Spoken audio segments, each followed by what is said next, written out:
আবার একটা নতুন রেসিপি নিয়ে এলাম তোমাদের মাঝে। তেল 5 ফোড়ন দিয়ে দিয়েছি, আর এদিকে দিকে টমেটো, বরবটি আর সরষের আলু পাতা।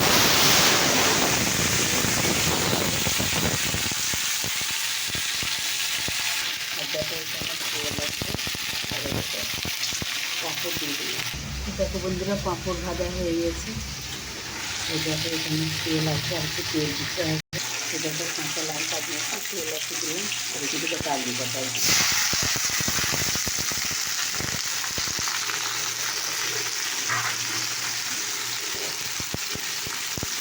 আর এই এখানটা খেতে মিশিয়ে দিলাম, এখানটা খেতে মিশিয়ে দিই। দেখো এখানে পরিমাণ মতো নুন দিয়ে দিলাম, এখানে ওদের পরিমাণ মতো নুন দিয়ে দিলাম। তো দেখতে পাচ্ছি এখানে কষা হচ্ছে, কষা হতে নুন হলুদ দিয়ে যে নাড়া হচ্ছে। এটা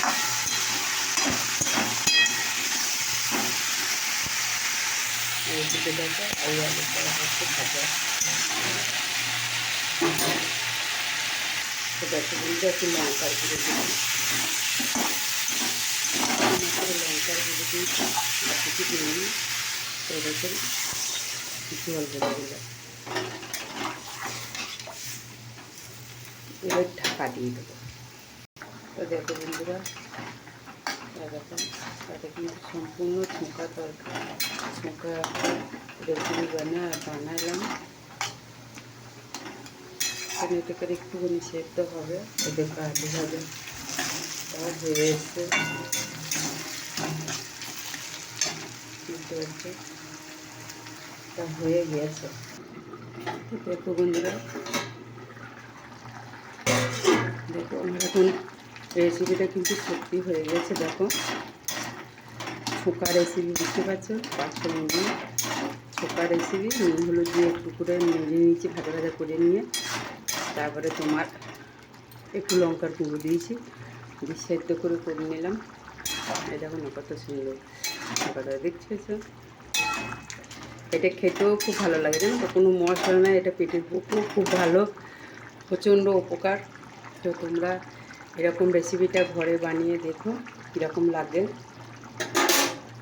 লাগলে তোমরা বুঝতে পারবে যে হ্যাঁ এই রেসিপিটা কেমন। তাই এই রেসিপিটা ছোঁকা, একদম সম্পূর্ণ ছোঁকা, একটু 5 ফোড়ন। তোমরা পেঁয়াজ দিতে পারো, পেঁয়াজ দিলে সম্পূর্ণ নিরামিষ করলাম ছোঁকা। তো তোমাদের এই রেসিপিটা কেমন লাগলো অবশ্যই জানিও।